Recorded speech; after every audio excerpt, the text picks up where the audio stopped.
this computer. Rachel, thank you very much for joining us. So we're delighted to welcome Rachel Donald, who many of us will know already, I think, through her Planet Critical podcast. I think your tag is a climate corruption journalist. Is that right, Rachel? And I don't know how much that really covers the complexity of what you address in that podcast. We've called this event Higher Education and Crisis, Peace, Conflict and Ecological Collapse.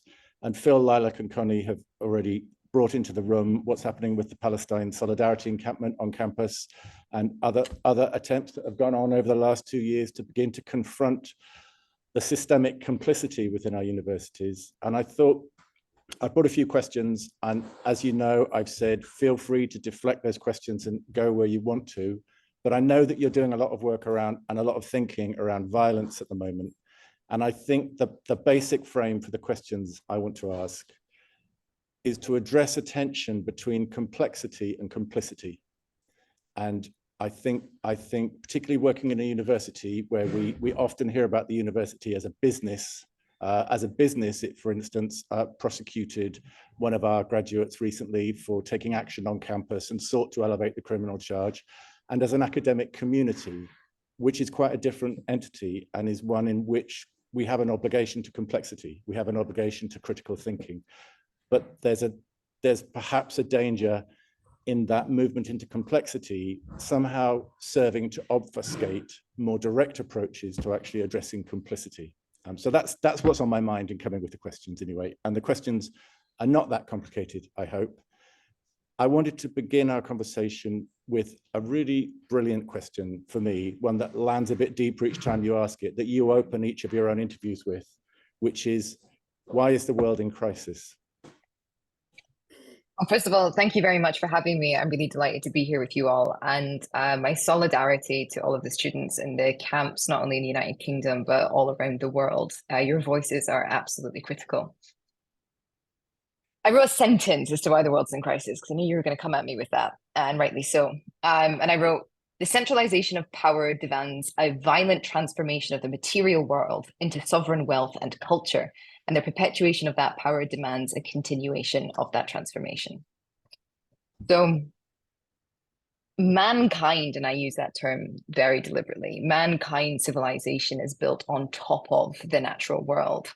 And whilst there is a deep awareness of that amongst the military, for example, who around the world are panicking about the hard limits to resources that we're going to come up against, it's almost as if the political realm has been totally divorced from material reality. I think that there's an argument to be made that part of that is an offshoot of postmodernism. I think that divorce was then cemented with neoliberalism, the deregulation of the market in the 1980s, coming off of the gold standard and all that. And so there just is a fundamental misunderstanding of material reality and a denial of the importance of material reality and the violence that we exert in order to control that material reality. And I think the other thing that makes this so difficult is that there's no real easy way out. The entire system is violent. You're talking about universities being complicit. We are all complicit, especially those of us in the global north. We depend upon the violent extraction and exploitation and extortion of resources and people all around the world in order to live. It almost creates like a moot point, because then what do you do with it? But I think it really is important when we are trying to understand why is it that our institutions are failing to act? Because in a sense, what can they do? When we think about the fact that our governments aren't moving off of fossil fuels and onto renewables fast enough, sure, they're not deploying it fast enough, and they absolutely should be. Moving to renewables is also probably going to cause a global crash in our economies, because it's going to reduce our material footprint by a huge amount, and our economies are a direct production of our material footprint. So how is it that you build a world that is collaborative whilst also massively reducing the amount of money that's flowing through it, whilst you're also trying to materially change it? These are all very, very, very complicated questions. It does not mean that we should allow people off the hook. And I think this is another really interesting thing that I've been thinking about recently, is like the fact that we are looking to institutions to make political statements. when really that kind of obfuscates the fact that these institutions are run by people and people are making decisions, and they are hiding beneath the brand of an institution or the system of an institution in order to avoid that. I'm not sure. I'm not saying that I think one way or the other, but I'm not sure if an institution should come out, if we should almost be cementing this idea that businesses are people, this anthropomorphization of our constructs essentially, and be coming out and making statements. Really, we should be going to individual people. We should be going to the presidents and the managers, and everybody should be stepping forward as a human being that has a sense of duty and responsibility to the world in order to be directing change. And I wonder, again, I'm not saying that this is what I think, but I wonder if, as long as we are looking to our institutions to make statements, we will never be able to see the real change that we need to, because fundamentally this has to come from decision makers, not institutions. That's brilliant. Thank you, Rachel. And I think quite a few of us here today were around in, am I getting my year right, 2019, when both universities here and the regional council all declared a climate emergency or a climate and ecological emergency. And I think in some ways those declarations began to bring home what we were up against, when you realized how inconsequential it was. Actually, it was just like something they did on Tuesday, you know, and then life went on. And I think you really named something there for me, which I hear coming back from all kinds of people, from students, from colleagues, and to give them credit or to give them the benefit of the doubt. I think also from our university's senior management teams, who, for instance, when one of our friends and ex-students sprayed the Vice Chancellor's office with orange paint, calling out the university system to stand with young people in opposing the government's new oil and gas field licensing. You know all about that. The question that comes back is this kind of shoulders raised, what can we do? And I think that sense of kind of overwhelmed dissociation runs deep, and it keeps far more people I know away from taking action than does any real doubt that we're in crisis. So this is turning into a long question, but I wanted to lean towards violence, and some of the things you said recently about violence along the lines that reality is relational, and that violence and what violence means in the context of understanding reality itself as fundamentally a field of relationship that we inhabit. And I think to take that question and just change the emphasis within it, what can we do? What does building peace actually look like in 2024?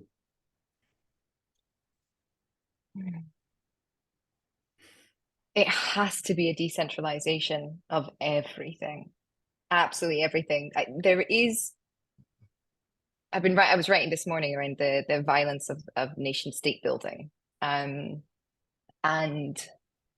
the fact that if you need to have a thing that is like a construct, essentially, you need to be able to control the means of reproduction. And I haven't quite yet gotten around to thinking about how Baudrillard fits into this. So if anyone in the like, bear with me. But it's like we all talk about the means of production, but it's the means of reproduction that seems to be that first step, because a nation state or a culture or a language or a religion, it always needs to reproduce itself. And so in a sense, the very first resource is women's bodies, therefore, right? And so the human becomes the first resource that then can use the means of production in order to transform the Earth's crust into these material pathways through which we dissipate energy, et cetera, et cetera.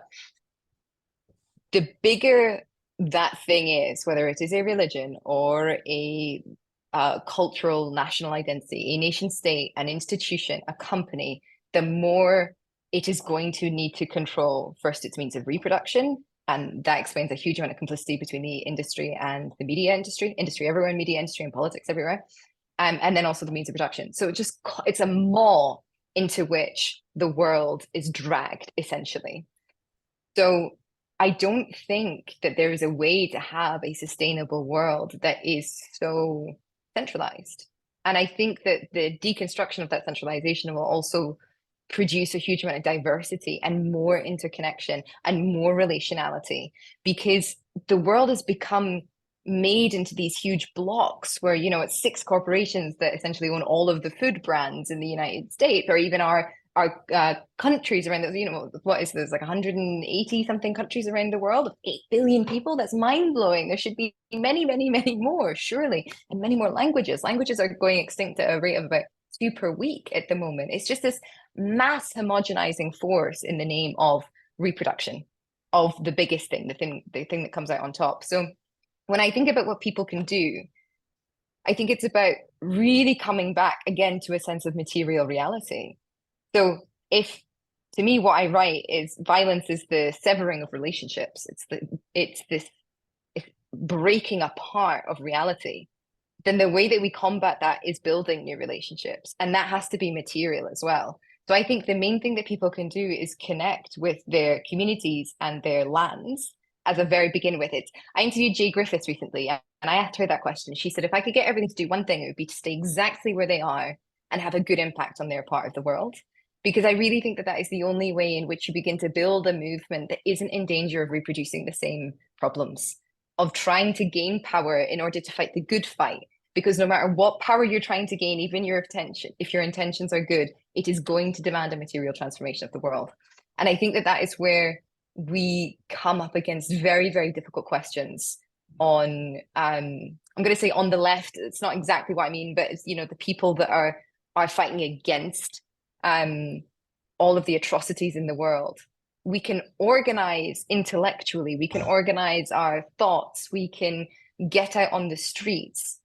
But if what you want is actually to break up the power that perpetuates such violence, how do you do that without grabbing power? And if you don't want to grab power, which you really shouldn't, then what is it that we actually do? And I think fundamentally, then the only way to kind of circumnavigate that is for people to be empowered in themselves in order to not be dependent, in order to have exit ramps. Essentially, this is what some of my colleagues talk about. How do we create the exit ramps out of this version of reality? So that when the moments come, we are ready to act, essentially. We are ready to offer a different reality to other people. We are ready to build relationships. I think that that is the best that we have at the moment. Having said that, I'm very excited by some of the elections that have happened in the past 2 weeks in Iceland and in Chile. A climate scientist in Mexico rather, not Chile. The climate scientist in Mexico was elected as president, and in Iceland, a CEO of some big eco nonprofit was just elected as well. So things are really shifting. I think that we are going to see a lot more progress coming from the majority world, who have a lot more to lose very fast. And I think that we need to be taking lessons from that part of the world, who have been organizing politically and structurally for much longer than we have, because of the nature of colonization. But what people can do as a member of a community is build that community and fortify it. Excellent. Yeah, thank you for that. And as I knew would happen, you're way ahead of my next question. And we've kind of covered it. So feel free we can skid past it if you feel we've spoken to it. But I think one of the things that really comes up for me there is over the last 2 years, since the student occupation that Phil talked about, during a wave of UCU strike action last year, one of the things that really struck me in the kind of gatherings that came together around that was that the freedom we have to actually find each other and begin to build change ourselves as a community, whilst inhabiting a neoliberal university. And we can certainly moan into our beer about the neoliberal university system, which we have today and will have tomorrow. And we had UCU President Joe Grady here this morning, really bringing a message of kind of gritty optimism to the work that can be done and needs to be done, but it's some climb to actually really get to the place where we're going to dislodge the current grip of neoliberal, not just economics, but the whole neoliberal capitalist realist sort of death grip on our culture. We don't have to wait. We don't have to wait for the perfect university system. We can start to gather now. And I think with that in mind, with that freedom in mind, where do you see, if there's any more to be said, the role of the current university system that we have within this crisis? And the two questions, to give them both at once, the two questions we're going to ask in our People's Assembly is, what is the current role of our higher education knowledge economy at the moment within a kind of deepening crisis? And what might it look like to genuinely change it? So I think go with any aspect of that that speaks to you around our current university system. I think the current role of higher education is to create laborers, as education really always has been, but laborers typically of an intellectual class, in order to produce then innovators, say, or your engineers, your people that can push slightly and maintain. And beyond that, it's obviously profit generation. I mean, that's just how everything is built today. But I've got lots of ideas of what universities could be like. It's interesting that we're having this conversation, and it's coming up a lot for people everywhere. I'm working with a team that we're planning on putting on a conference in Switzerland next year about the role of education in a crisis. And I'm also working with the David Graeber Institute to set up a sort of anarchist university. And what we've envisioned that would look like is a redistribution of the knowledge economy. So grounding the annals of research in a fixed project. So the first thing that we're going to try and do is figure out how do the Caribbean islands secure themselves against the inevitable crisis. And we're going to look at that through technology. What kind of technologies can we use and bring? Some political technologies, all this, lots and lots of different kinds of things. But it's really going to be about how do we redistribute the knowledge from academics in the global north and put it to good effing use in the majority world, because that now is what needs to happen. We are in crisis.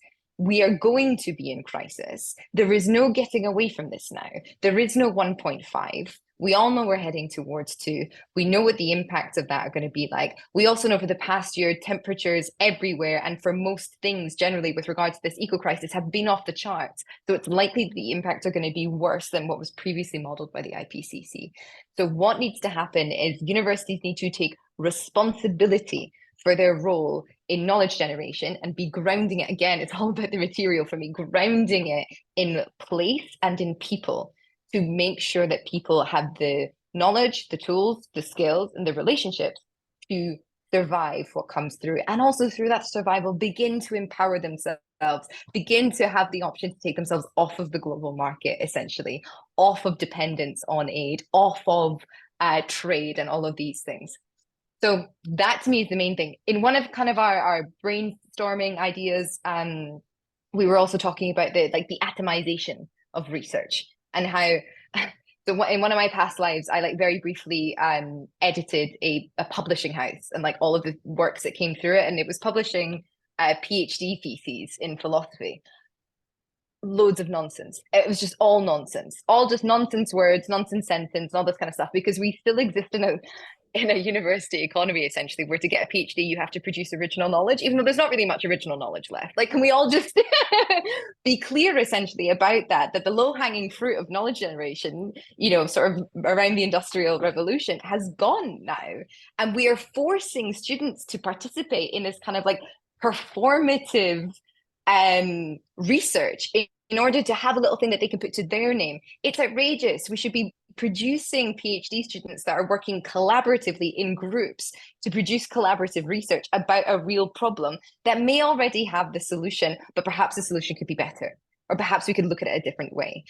All of this focus on the proprietorial relationship that we have to knowledge is a huge problem. And the fact that we have so much knowledge in the world, but still the vast majority of it is not being put to thinking about how do we navigate what is increasingly looking like this 6th mass extinction event. It's mind-boggling. So I think we need to really restructure how we imagine what a degree is. People need to be getting skills in how to navigate that eventuality. They need to be getting, every student should be getting courses, compulsory courses in media literacy, in critical thinking, in logical thinking.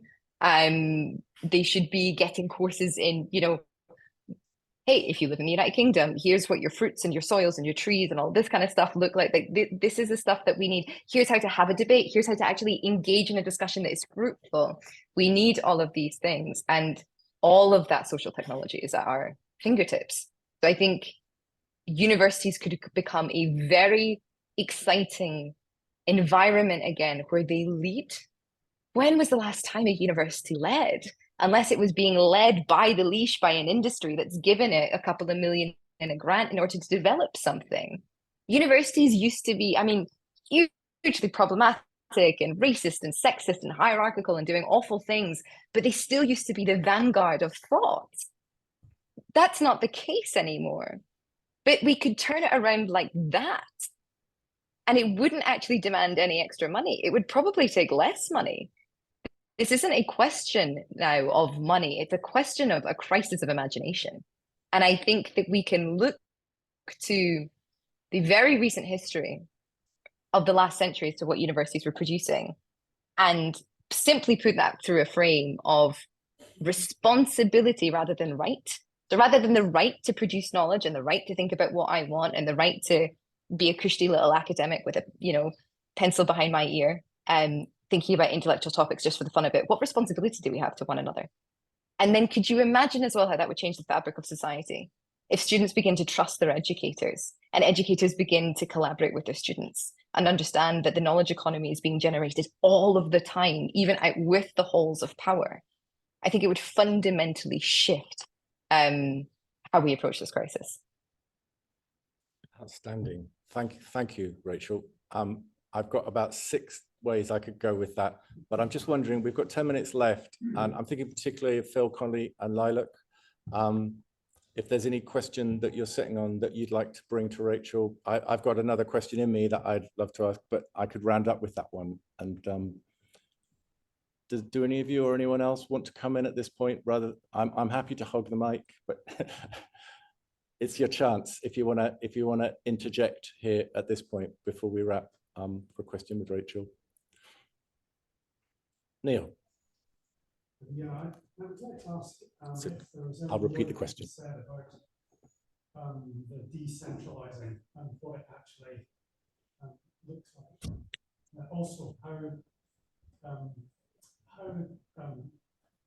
that decentralizing solution might have any power or leverage against a foe, if you like, which is global and centralized. Because it seems to me that the problem is that a radical localization doesn't scale up very well. That looks to me like it might be the problem. It worries me also that this is a solution that's been kicking around for a long time, and I wonder how we make it go anywhere. I heard. Brilliant. Yeah. I don't want it to scale up, because scaling up demands an exponential increase in the amount of resources that we are using. So I don't think it should scale up.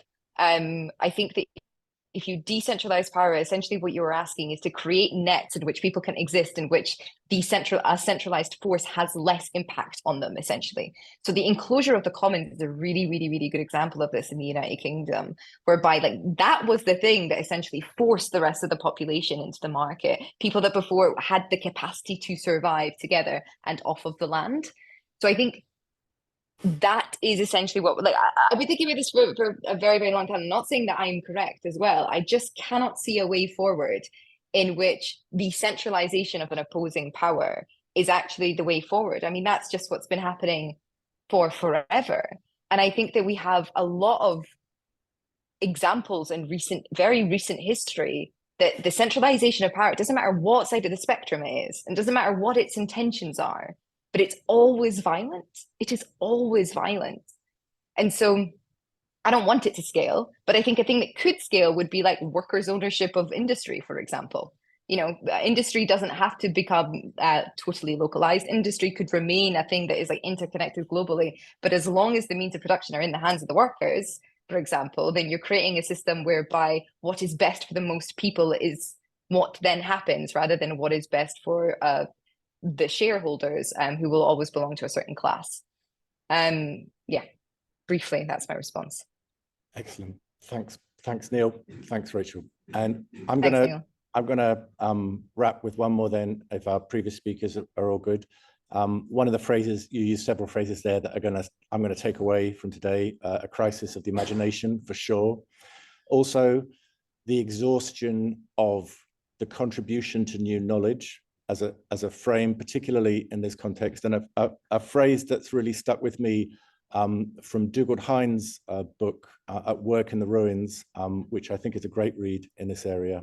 He actually comes from a playwright, a theatre, someone who works in theatre, whose name I'm afraid I've lost, but it's quoted in the book, that properly understood, the arts are not really engaged in generating contributions to knowledge, but spaces for knowing, ways of actually relating with what we know. And I think this idea that we know something, you know, I know that we're headed to mass breadbasket failure within some undefined period of time. What does knowing mean?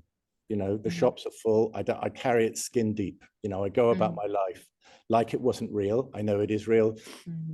And I think that sense of arts as a space to knowing really returns me to where I began. And I said that I wanted to talk about complicity and complexity, because there's all kinds of waffle talked in, we're in an arts university, and particularly in its celebration of business being in the room with academia and with arts. The favorite buzzword is creativity, and it's as if creativity is essentially a nice kind of lateral thinking tool to invigorate the growth economy. It has no sense of creativity as a kind of radical critique of culture, as a space to actually hold not solutions to the crisis, but ways of actually thinking the crisis and ways of unthinking the crisis, ways of kind of decolonizing ourselves. And you can go anywhere you want with this, but there's one type of activity going on at the moment that I think is a really important space for knowing what's going on, that is sometimes dismissed by people well-versed in complexity. And I'm thinking about one of your recent guests, the US energy specialist, Art Berman, and his dismissal of Just Stop Oil's kind of reductive simplicity. Art seemed like many who criticized Just Stop Oil not to have actually listened to the demand, and that it was just shut off oil tomorrow. But anyway, that's perhaps the fault was in the name, I don't know. But I thought your pushback against that was very good. And one of the things that's happened since we agreed to speak is that I'm sure you'll know Amy Pritchard, one of the women who broke the windows of JP Morgan, has just gone to prison for 10 months for doing so. And I wonder sometimes if those well-versed in complexity and this idea of, you know, broadening our ways of knowing and thinking more laterally and diversely, sometimes fail to appreciate the enormous contribution of these kind of relatively simplified, blunt instruments like decisions are being made in that building that are killing us all. We're going to smash the windows. And there's something about that kind of simplicity and the space for knowing what's happening that it invites that seems to me a crucial moving part in a situation that's sometimes undervalued by in the halls of academia, eco-critical academia. Don't even know if that was a question. Take it where you will, and we'll move on to our PA from there.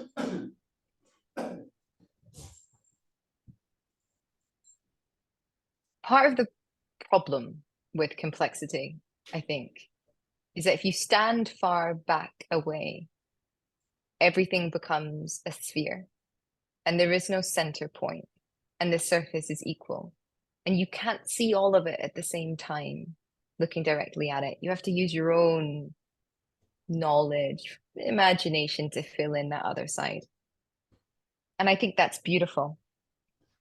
It's also why I choose poetry a lot of the time when I'm speaking about this, the big, big, big picture, because I do not want to allude to ever actually being able to speak about it properly in the way that we have become used to being communicated at.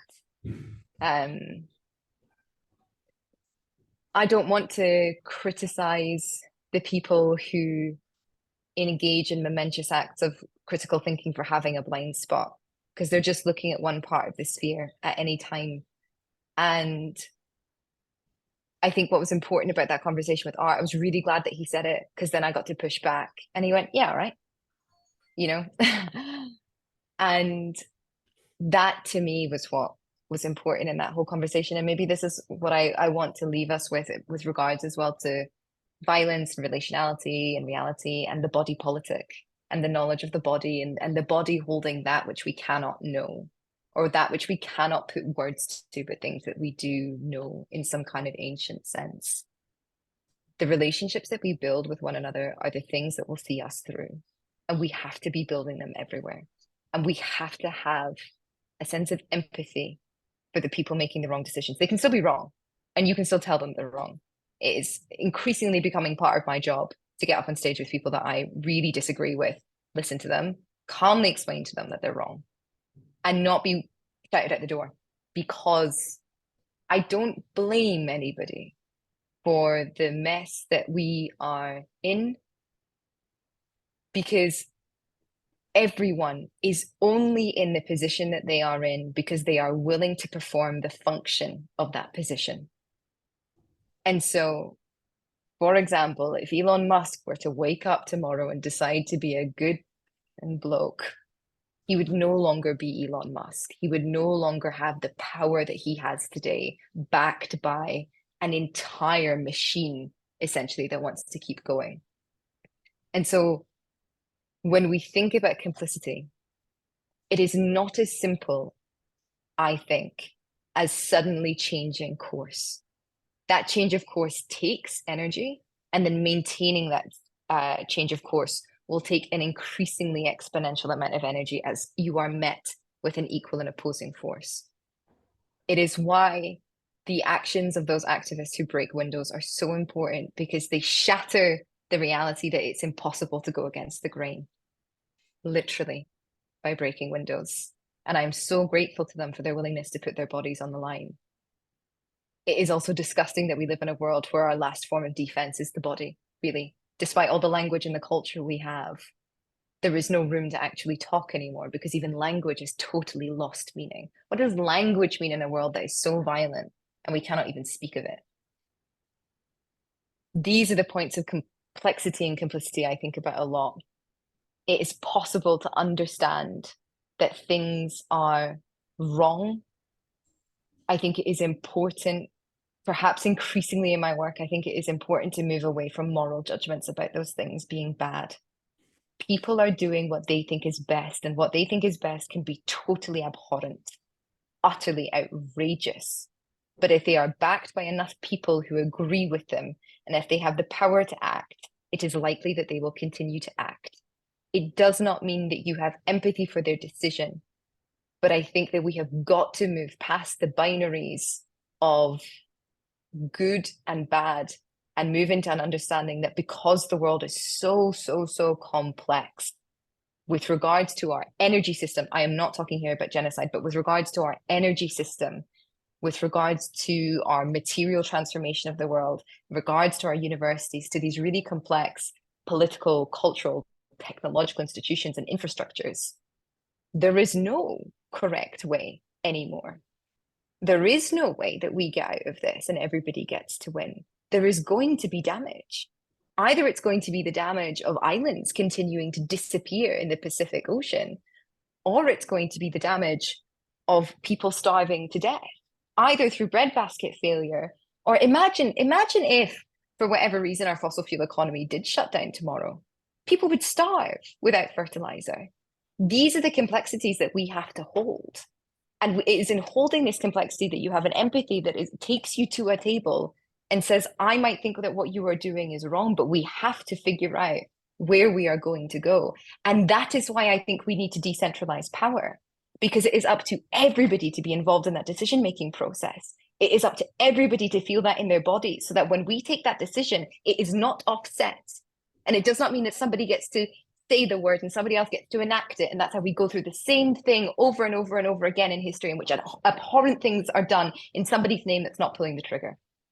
It is up to all of us to make a decision. And I think it begins at home. It begins in your own body, on your own land, with your own people. And if that also means bridging, like building relationships, building solidarity in body with people around the world, that is excellent. If that means garnering knowledge and gardening knowledge and creating it together with people, then that is excellent. But there is no correct way forward that is simple anymore. The correct way forward is going to be complex. and it is going to hurt in our bodies, no matter what way we go. And I think holding space for that incontrovertible and terrifying thought allows us to understand why maybe some people are not acting when they should. And also understand that it means it's on our shoulders too, as people on the ground. Fantastic. Thank you, Rachel. I don't think there could be a better pivot to our next phase of the discussion. I'm going to answer a question you haven't answered because you're not asking the questions today, but somebody I would love to see you platform on the podcast is Vanessa Andriotti or Vanessa McCullough. I've got her coming on. Fantastic, fantastic. We've got a group of us have been studying, work with her, and everything you said there beautifully encapsulates by her phrase about working with young people to help them, as she put it, to hold the hand of pain without throwing a tantrum, without throwing up, or without throwing in the towel, just to stay in the room holding the hand of pain. I can't wait for you to interview her, but meanwhile, you've set us up perfectly for our People's Assembly. So thank you again for joining us. And thank you so much. Look forward to following your work. Can I just say quickly, if anybody is interested in either getting involved in the David Graeber Institute project or the conference in Switzerland that's about the education in a crisis, then please email me, rachel@planetcritical.com. Brilliant. I dare say you'll be getting some emails from Falmouth. Thank you, Rachel. Thank you so much, everyone. Bye.